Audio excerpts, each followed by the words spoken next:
So ಈಗ ಮಾತಾಡೋದಕ್ಕೆ ನರಸಿಂಹ ಅಡಿಗರಿದ್ದಾರೆ, ಕೊಲ್ಲೂರು ಕ್ಷೇತ್ರದ ಅರ್ಚಕರು. ಸರ್ ನಮಸ್ತೆ. ಸರ್, ಈಗ ಒಂದು ಆಶ್ಚರ್ಯಕರ ವಿಷಯ ಏನು ಅಂತಂದರೆ, ತಮಿಳುನಾಡಿನ ಮುಖ್ಯಮಂತ್ರಿಗಳು ಅಂದರೆ ಮುಖ್ಯಮಂತ್ರಿಗಳಾಗಿದ್ದಂಥವ್ರು ಆ್ಯಂಡ್ ಈಗ ಸದ್ಯಕ್ಕೆ ಆಗಿರೋರು ಕೊಲ್ಲೂರು ಕ್ಷೇತ್ರಕ್ಕೆ ಭೇಟಿ ಕೊಡುವಂಥದ್ದು. ಅಂದರೆ ಒಂದು ರೀತಿ ಸ್ಪೆಷಲ್ ಕಾರ್ಯಕ್ರಮ ಅಂತಲೇ ಇದನ್ನು ಪರಿಗಣನೆ ಮಾಡಲಾಗ್ತಾ ಇದೆ. ಸೊ ಕೊಲ್ಲೂರು ಕ್ಷೇತ್ರಕ್ಕೆ ರಾಜಕೀಯ ನಾಯಕರು ಹೆಚ್ಚಾಗಿ ಭೇಟಿ ಕೊಡುವಂಥ ಒಂದು ವಿಶೇಷತೆ ಏನು? ಜೊತೆಗೆ ಕ್ಷೇತ್ರಕ್ಕೆ ಭೇಟಿ ಕೊಟ್ಟಂತಹ ಸಂದರ್ಭದಲ್ಲಿ ಅವರ ರಾಜಕೀಯ ಉನ್ನತಿ ಆಗುತ್ತಾ? ಏನಾದರೂ ನಂಬಿಕೆ ಆ ಥರ ಇದೆಯಾ ಸರ್? ನೋಡಿ, ಅದು ಭೇಟಿ ಕೊಡುವುದು ಯಾಕೆ ಏನು ಅಂತ ಹೇಳುವುದು ಅವರದ್ದ ವೈಯಕ್ತಿಕ ವಿಚಾರಗಳಾಗಲ್ಲ. ಅಂದ್ರೆ ನಮಗೆ ಅವರು ಯಾಕೆ ಭೇಟಿ ಕೊಡ್ತಾರೆ ಅಂತ ನಮಗೆ ಗೊತ್ತಾಗುದಿಲ್ಲ.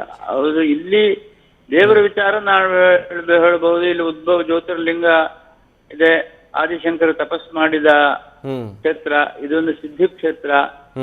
ಯಾವುದೇ ಭಕ್ತ ಇಲ್ಲಿ ಬಂದು ಸದುದ್ದೇಶ ಇಟ್ಟುಕೊಂಡು ಪ್ರಾರ್ಥನೆ ಮಾಡಿದ್ರೆ ನೆರವೇರುತ್ತದೆ.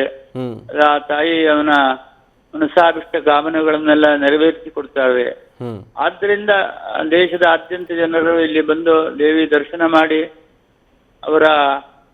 ಅವರ ಸೇವೆಯನ್ನು ದೇವರಿಗೆ ಸಮರ್ಪಿಸಿ ಅವರ ಇಷ್ಟಾರ್ಥ ಸಿದ್ಧಿಯನ್ನು ಪಡೆದುಕೊಳ್ತಾರೆ. ಹಾಗೆ ಅದೇ ರೀತಿಯಲ್ಲಿ ರಾಜಕೀಯ ವ್ಯಕ್ತಿಗಳು ಬಂದು ಅವರವರ ಮನಸ್ಸಾಭಿಷ್ಟ ಕಾಮನೆಗಳನ್ನೆಲ್ಲ ದೇವಿ ಹತ್ರ ಪ್ರಾರ್ಥನೆ ಮಾಡಿ ಅವರ ಪ್ರಾರ್ಥನೆಗೆ ಸರಿಯಾಗುವಂತೆ ಅವರ ಇಷ್ಟಾರ್ಥ ಸಿದ್ಧಿ ಆಗ್ತದೆ. ಸೊ ಕ್ಷೇತ್ರದ ಹಾಗೂ ತಾಯಿಯ ಒಂದು ಐತಿಹ್ಯವನ್ನ ತಿಳಿಸೋ ಹಾಗಿದ್ರೆ ಸರ್, ಕ್ಷೇತ್ರದ ಬಗ್ಗೆ ವಿಶೇಷತೆ ಏನು? ಇಲ್ಲಿ ತಾಪಸ ಮನ್ವಂತರದ ದೇವಿ ಉದ್ಭವ. ಇಲ್ಲಿ ನಮ್ಮ ದೇಶದಲ್ಲಿ 12 ಜ್ಯೋತಿರ್ಲಿಂಗಗಳಿದೆ. ಹಾಗೆ ತಮಿಳುನಾಡು ಪ್ರದೇಶದಲ್ಲಿ ಪಂಚಭೂತ ಲಿಂಗಗಳಿದೆ. ಹಾಗೆ ಗೋಕರ್ಣಕ್ಕೆ ಹೋದ್ರೆ ಅಲ್ಲಿ ಆತ್ಮಲಿಂಗ ಇದೆ. ಇಲ್ಲಿ ಕೊಲ್ಲೂರಿನಲ್ಲಿ ಉದ್ಭವ ಆದ ಜ್ಯೋತಿರ್ಮಯ ಮಿಥುನ ಲಿಂಗ. ಇಲ್ಲಿ ಮಿಥುನ ಲಿಂಗ ಅಂತ ಹೇಳಿದ್ರೆ ಮಧ್ಯದಲ್ಲಿ ಸುವರ್ಣ ರೇಖೆ ಇದೆ. ರೇಖೆಯ ಎಡಭಾಗ ಶಕ್ತಿ ಭಾಗ, ಬಲಭಾಗ ಪುರುಷ ಭಾಗ. ಎಡಭಾಗದಲ್ಲಿ ಕಾಳಿ ಲಕ್ಷ್ಮೀ ಸರಸ್ವತಿ, ಬಲಭಾಗದಲ್ಲಿ ಬ್ರಹ್ಮ ವಿಷ್ಣು ಮಹೇಶ್ವರ, ಮಧ್ಯದಲ್ಲಿ ಸುವರ್ಣ ರೇಖೆ. ರೇಖೆಯ ಎಡಭಾಗ ಅಂದ್ರೆ ಸ್ತ್ರೀಭಾಗ ಜಾಸ್ತಿ ಇರುವುದರಿಂದ ಇಲ್ಲಿ ಶಕ್ತಿ ಪ್ರಧಾನ.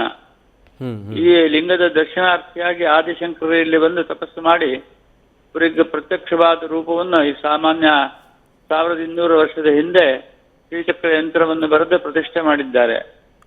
ಈ ಸ್ವಯಂಭುವ ತಾಪಸ ಮನ್ವಂತರದಲ್ಲಿ ಉದ್ಭವ.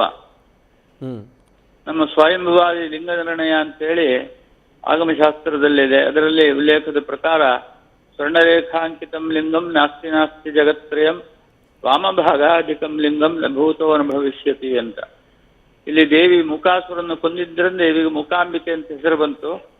ಕೋಲ ಮಹರ್ಷಿ ಇಲ್ಲಿ ತಪಸ್ಸು ಮಾಡಿದ್ರಿಂದ ಇದಕ್ಕೆ ಕೋಲಾಪುರ ಅಂತ ಹೆಸರು ಬಂತು. ಹಾಗೆ ಕೋಲಾಪುರ ಹೋಗಿ ಕೊಲ್ಲೂರು ಅಂತ ಆಗಿದೆ. ಇದರ ಮೂಲಭೂತವಾದ ಹೆಸರು ಕೋಲಾಪುರ ಅಂತ. ಮಹಾರಾಷ್ಟ್ರದಲ್ಲಿರುವ ಕೊಲ್ಲಾಪುರ, ಇದು ಕೋಲಾಪುರ. ಅದು ಕರವೀರಪುರ ಅಂತ ಹೆಸರು ಉಂಟು ಅದಕ್ಕೆ. ಇದು ಕೋಲಾಪುರ ಮಹಾಲಕ್ಷ್ಮಿ.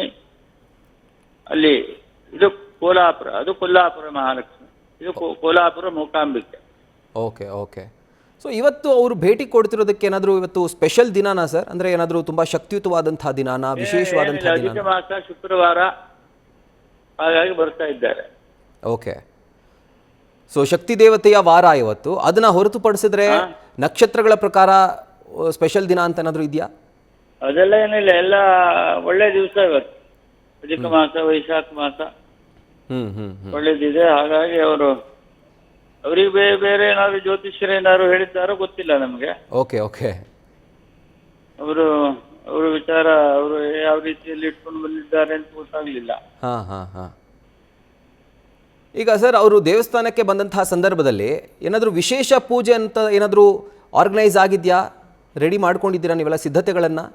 ಅದೇನಿಲ್ಲ, ಅವರು ಬಂದ್ರೆ ಪೂರ್ಣಕುಂಭ ಸ್ವಾಗತ ಮಾಡ್ತಾರೆ. ದೇವಿಗೆ ಪೂಜೆಯನ್ನು ಮಾಡಿ ಅವರಿಗೆ ಪ್ರಸಾದ ಕೊಡ್ತಾರೆ.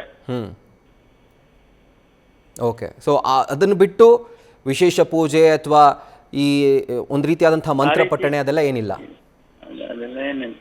Okay. Right sir. Thank you so much sir, news first ಜೊತೆ ಮಾತಾಡಿದ್ದಕ್ಕೆ. ನ್ಯೂಸ್ ಫಸ್ಟ್ ನಿರ್ಭೀತಿಯಿಂದ ನಿಮ್ಮ ಪರವಾಗಿ.